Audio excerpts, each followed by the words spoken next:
Halo semua, kami dari kelompok 1 yang beranggotakan saya sendiri, Jobetan Andi Putra, ada Nurul Anissa, ada Vivi Alfika, dan ada Ananda Sastia. Dalam podcast ini, kami akan menjelajahi topik menarik, yaitu berdiskusi tentang judul membangun fondasi kuat dalam perkawinan, konseling perkawinan yang efektif. Nggak usah lama-lama, langsung aja ke videonya. Selamat menyaksikan. Di podcast kita bakal ngebahas sesuatu yang sangat penting dan relevan, yaitu tentang konseling perkawinan. Nah, bagi banyak pasangan, menjaga keharmonisan dalam pernikahan itu bukanlah perkara yang mudah. Tetapi melalui konseling perkawinan, banyak pasangan berhasil mengatasi hambatan dan membangun fondasi yang kuat. Mari kita mulai. Perkawinan merupakan alat yang sangat efektif untuk membantu pasangan mengatasi tantangan dan meningkatkan komunikasi. Ini sebenarnya bukan suatu kelemahan, akan tetapi justru ini sebuah langkah yang bijak untuk memperkuat hubungan dalam rumah tangga. Untuk itu, mari kita lihat mengapa konseling itu sangat penting. Hari ini kita akan kedatangan bintang tamu yang sempat viral di TikTok karena dia menceritakan pengalaman pernikahannya di usia dini. Untuk itu, mari kita bahas. Selamat sore Mbak Vivi. Selamat sore. Gimana kabarnya Mbak Vivi? Alhamdulillah baik. Kalau untuk kesibukannya, kalau boleh tahu sekarang apa sih? Sekarang lagi ngejalanin bisnis online shop di toko oren. Kalau boleh tahu, yang Mbak Vivi keluarkan itu produknya berupa apa? Produk-produk buat wanita ya, lebih ke ladies store. Khusus untuk cewek gitu. Iya, khusus buat cewek. Aku lihat sendiri di akun TikTok Mbak Vivi itu kayak nyeritain pengalaman pernikahannya dulu. Itu sebenarnya kronologinya gimana sih Mbak? Boleh nggak sih di-share sama teman-teman gimana sih sebenarnya ceritanya itu? Jadi karena aku tinggal di desa ya, pemikiran orang desa itu kan, pemikiran masyarakat desa itu kalau dulu masih perempuan itu nggak perlu sekolah tinggi-tinggi buat apa kalau ujung-ujungnya ke dapur gitu. Jadi di umur aku yang ke-16 itu aku dijodohin sama mantan suami aku ini. Kalau untuk di awal pernikahan itu dulunya gimana Bu? Apakah memang udah cocok seperti kayak belakang-belakang kemarin atau memang awalnya itu sebenarnya baik-baik aja? Seperti video TikTok yang viral yang aku buat itu ya. Di awal pernikahan itu ya kita bahagia. Jadi di awal pernikahan itu kita bahagia ya kayak pasangan pada umumnya yang baru menikah gitu ya. Tapi menginjak di usia pernikahan yang kedua tahun, aku mengandung anak kita yang pertama tuh. Sejak aku ngandung itu kan kayak dia biasa orang lagi hamil, hormonnya kan suka naik sensitif tiba-tiba. Terus karena bawaan bayi itu kan.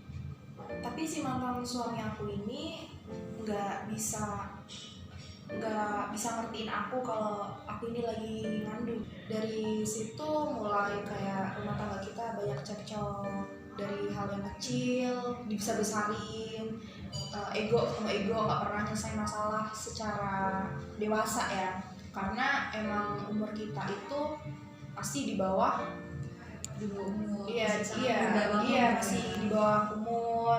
Lalu juga kan kita belum stabil ya, dan ada faktor finansial juga karena di umur segitu belum punya pendapatan yang tetap, sedangkan pengeluaran kita itu bertambah karena sejak hamil tadi. Jadi setelah anakku berumur 2 tahun, kami memutuskan untuk berpisah dan anak ikut aku ya, gitu sampai sekarang. Itu anak ikut Mbak Vivi karena memang kemauan atau memang pihak suami dalam bertanggung jawab gitu atau gimana? Anak ikut aku karena dulu kan waktu anak aku usia 3 bulan itu kan aku udah mulai bisnis online ini kecil-kecilan gitu lah sampai sekarang, dan alhamdulillah finansial aku sendiri mulai membaik sampai akhirnya kita mutusin buat pisah, dan keluarga dari mantan suami aku ini mengiyakan kalau anak ini ikut aku gitu, karena secara finansial mungkin terpenuhi buat kebutuhan si anak. Oke, jadi teman-teman, dari cerita yang barusan aja di-sharing sama Mbak Vivi itu, permasalahan dari pernikahan mereka itu yang pertama dari faktor usia ya, kemudian finansial. Kenapa finansial? Karena memang di usia segitu tuh masih belum bisa produktif ya, soal punya pekerjaan tetap, mulai dari emosional, terus juga bagaimana dia bersosialisasi dengan lingkungan dan keluarganya.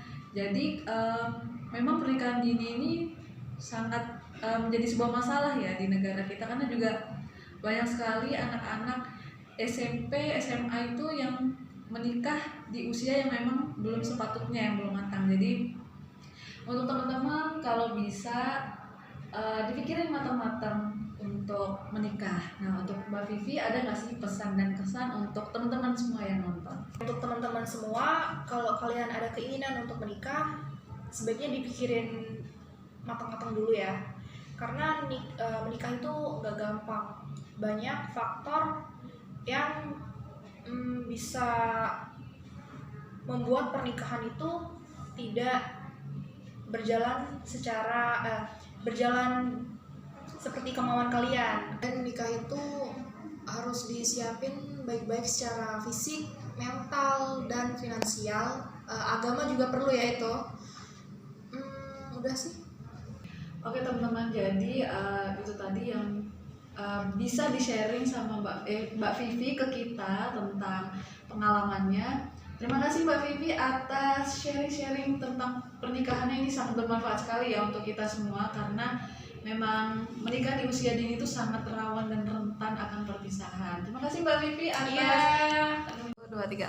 Konseling perkawinan mengajarkan pasangan untuk mengenali dan menyelesaikan konflik dalam rumah tangga serta membangun hubungan mereka. Perkawinan nomor 1 tahun 1974, pernikahan adalah ikatan batin antara seorang pria dan wanita sebagai seorang suami istri dengan tujuan membentuk keluarga yang bahagia, kekal berdasarkan kebutuhan yang Maha Esa. Jika di bawah usia 21 tahun harus disertai izin dari kedua orang tua atau salah satu wali. Umum merupakan institusi agung untuk mengikat dua lawan jenis yang masih remaja dalam suatu ikatan keluarga. Yang kedua, menurut Prof. Dr. Sarlito Wirawan Sarwono, pernikahan di usia muda adalah sebuah nama yang lahir dari komitmen moral dan keilmuan yang sangat kuat sebagai sebuah solusi spiritual.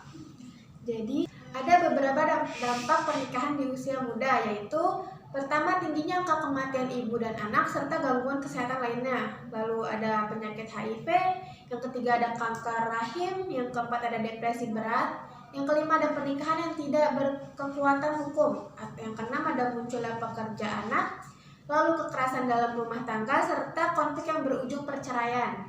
Mengatasi pernikahan dini, salah satunya ada keluarga harus mengajarkan dan menanamkan nilai-nilai yang baik sejak dini kepada anak, serta memberikan bimbingan, perlindungan, dan pengawasan agar anak tidak terjerumus dalam pergaulan bebas yang mengarah pada berbagai hal negatif. Yang kedua ada sekolah, bekerja sama dengan organisasi-organisasi sosial untuk memberikan penyuluhan atau bimbingan mengenai berbagai kesalahan sosial, terutama tentang risiko pernikahan muda, dengan melalui pendidikan seks dini, konseling kesehatan reproduksi, juga memberikan kesadaran kepada para siswa untuk menghindari seks pernikahan yang mengakibatkan kehamilan. Pemerintah maupun lingkungan masyarakat terus mengembangkan pendidikan yang membuka lapangan kerja agar perempuan dan laki-laki mempunyai alternatif kegiatan lain, sehingga tidak mengambil jalan untuk melakukan pernikahan.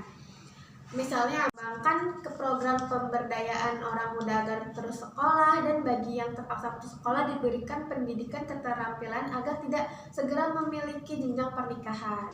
Terima kasih telah menyaksikan podcast kami hari ini. Saya harap kalian menemukan konten yang bermanfaat dan menginspirasi. Jika kalian memiliki pertanyaan lain, silakan tinggalkan komentar di bawah ini.